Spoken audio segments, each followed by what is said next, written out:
Jesse's Jabber with a friendly face.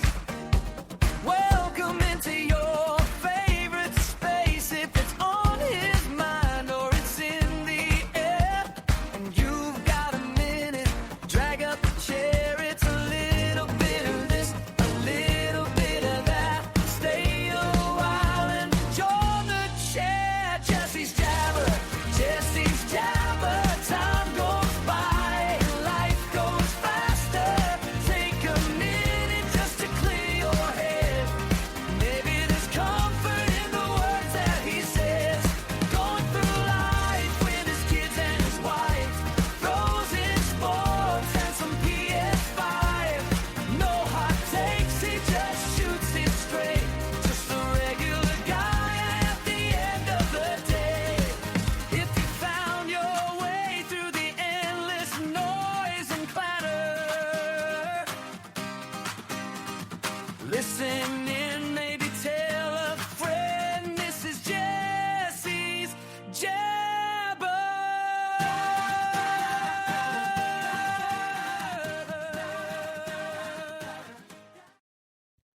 The great white whale is loaded down.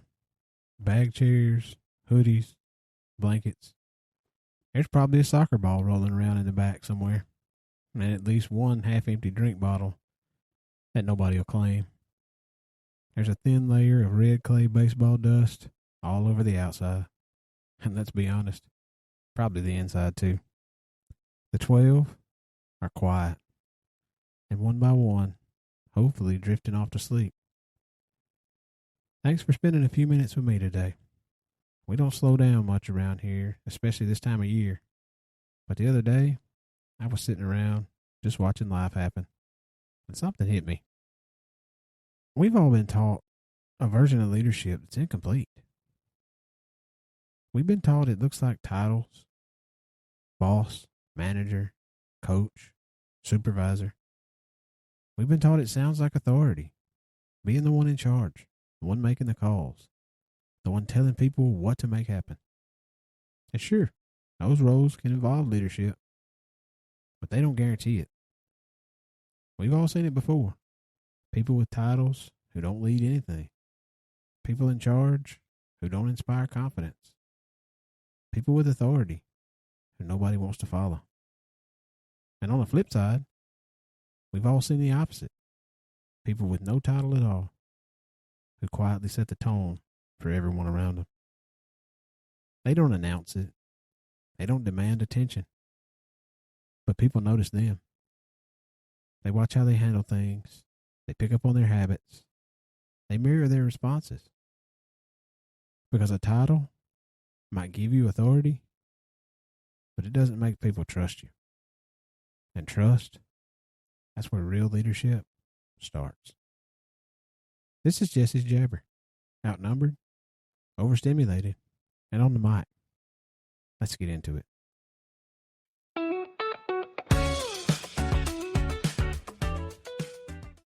Welcome in. I'm glad you're here. You ever notice how people pick up your habits, even when you didn't mean to teach them anything? It's subtle at first, almost unnoticeable. Maybe it's the way your son uses the exact same frustrated sigh you do when the Wi-Fi goes out. Maybe he repeats a phrase, word for word, exactly how you say it. Maybe when he's under stress, his reaction looks a lot like yours. Maybe someone at work started double-checking paperwork just because they saw you doing it for 6 months. Maybe a way you carry yourself quietly shows up in someone else's behavior. Most of us think leadership is something we step into or we earn. We've been taught that leadership is a title. We think it's the guy with the loudest voice, the person with the director nameplate, or the coach with a whistle. But a lot of the time, it's stuff we're already doing. If people are picking up our habits when we aren't even trying to teach them, then we're leading right now, whether we want to or not. We just don't realize it yet. It's not just about who's watching when we're not leading. It's about what they're learning from us when we don't even know they're watching.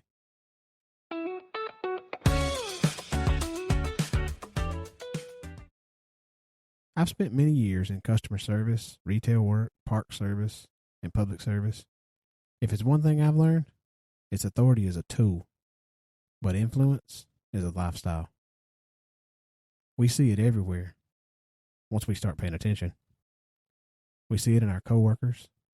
This one's a little hard to notice because adults, we don't like admitting that we copy each other. Most workplaces have that person. The one who shows up steadily, does their job, doesn't feed into chaos. And then there's the opposite, the one who complains constantly, brings negative energy into every room. And whether people admit it or not, that energy spreads. Because nobody announces that they're watching us, but they are. They're watching how we handle pressure, how we talk about others, how we carry ourselves when things aren't ideal. And over time, they start to mirror it. We see it in coaches. They can draw up the perfect play. They can have all the knowledge in the world. But the players, they may not remember most of that, but they'll remember how their coach reacted when things went wrong. They remember if coaches lose their temper or kept their composure. They remember if their coach blamed or took ownership. They pick up a coach's habits. If they panic, players panic. If they stay steady, players settle in. They're not just coaching the game. They're modeling how to handle pressure. We see it in ourselves and other parents. This could be the most important of them all. Because kids are always watching. Even when it feels like they're not listening, they're watching. We can tell them to be patient, to be kind, to be respectful. But what they learn the most is how we act when we're stressed, how we talk to people, how we respond when things don't go our way. The fact of the matter is, by the time a child is 12 years old, a huge portion of their habits, the way they respond to the world, how they communicate, how they handle frustration, a lot of that, it's already being shaped. Not by lectures, not by long conversations, but by what they've seen consistently over time in the little moments. They've been watching. They've been absorbing without even knowing it. The 12, obviously, would never admit to it, but they've been learning how to be by watching us. And when I think about youth sports, well, sports at most levels, we've all seen those parents in the stands losing their mind over a call in a 10U game. They aren't leading the team. They don't have a clipboard. But look at their kid on the court. 10 seconds later, that kid's arguing with the ref instead of getting back on defense. That parent just led. They led that child right into a bad attitude. There's even video evidence of these situations now with phones everywhere. Just the other day, I ran across a TikTok video, youth baseball game. Umpire and one of the coaches got into a physical fight that caused a big pile of adults on top of home plate. Now you can bet that the kids on both of those teams will always remember the behavior of those adults. And one day when they're older, they'll look back and tell their own kids how ridiculous it was. Well, depending on the influence of the adults around them, they may just repeat it.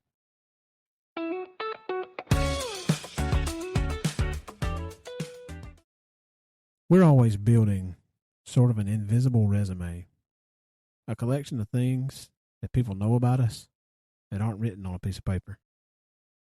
Not with what we say, but with what people experience from us. Do we stay calm, when the whole office is in chaos? Do we keep our word when it would be easier to break it?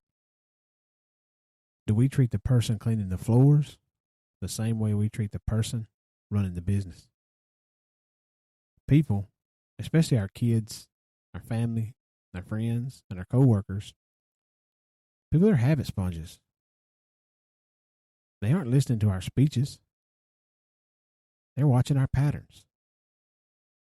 So this is where we try to make a shift. We can try to control behavior, or we can model it. We can demand respect, or we can earn it. We can tell people what to do, or we can show them how it's done. Because there's a difference between compliance and influence. Compliance says do this because I said so. Influence says watch how I handle this. One might get short-term results, but the other builds something that lasts. Real leadership is also showing people how to handle it when we mess up.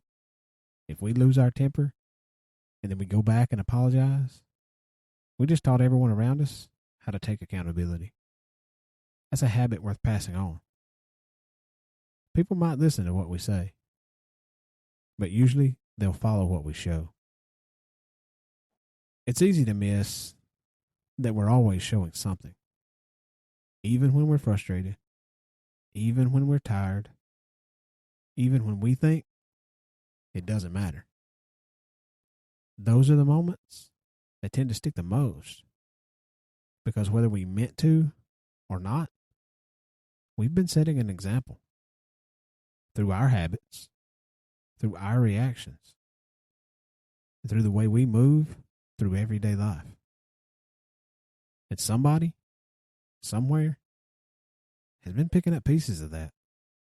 Maybe you're the new guy at the shop, or you're a stay-at-home parent, or you're just one of 100 employees. You might think, I'm not a leader. I just do my job. But don't fall into that trap. Leadership is about example over authority. And what does that actually mean? It means leadership isn't something we wait for. You ever work with someone who just makes the room better? They aren't the boss, but when they walk in, the complaining stops.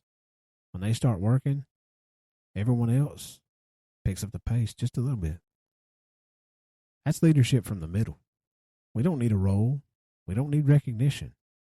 We don't need permission to be the most reliable person in the room. We don't need a promotion to be the person who encourages others.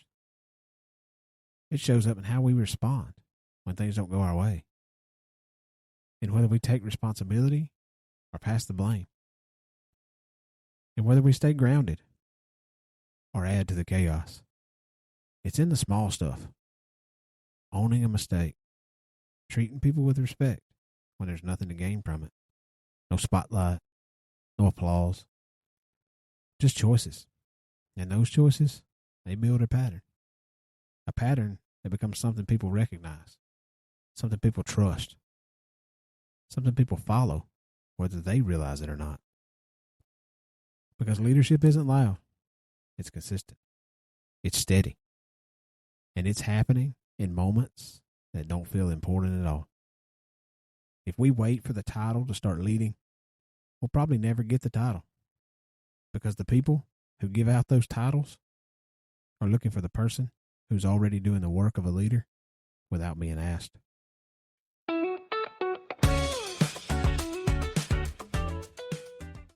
Whether we want them to or not, somebody's paying attention, and what they pick up from us might stick longer than anything we ever say out loud. If everyone in our life, our kids, our spouse, our team at work, started acting exactly like we do for today, what kind of world would we be living in by sunset? Would it be calmer, more respectful? Would it be steadier? If they mirrored our patience, would the house be peaceful? If they mirrored our work ethic, would the job get done? Or would things feel just a little off? That question hits It's supposed to, but it's also empowering. It means we have the power to change the culture of our home or our job just by changing our own default settings.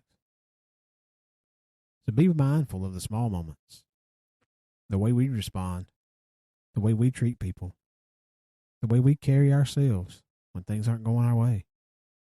We don't have to be perfect, just consistent, steady.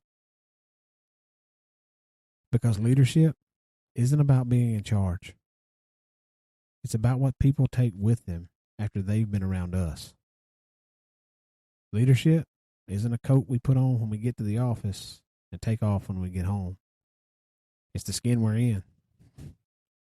So pay attention to the small moments, the reactions, the tone, the habits. Next time we think nobody's watching, remember those habit sponges. Someone is catching what we're throwing, even if we didn't mean to throw it. So make sure it's something worth catching, because someone's learning from us, even when we don't realize we're teaching. Thanks for tuning in this week. I told y'all I'd keep showing up, and I hoped you would too. I'm still here. If you like what you're hearing here each week, pass it around. Hit that share button. Even if you don't share it, like, follow, and subscribe on your favorite listening platform so you never miss an episode. Well, there's laughter in the conversation coming from a room where little people should be sleeping. I'm going to pop in and see how fast they all get back under their blankets. I'll be back here next week. I hope you are too. This is Jesse's Jabber. Outnumbered, overstimulated, and on the mic. Drive safe. Hug your people. Make a good impression. And we'll talk again soon.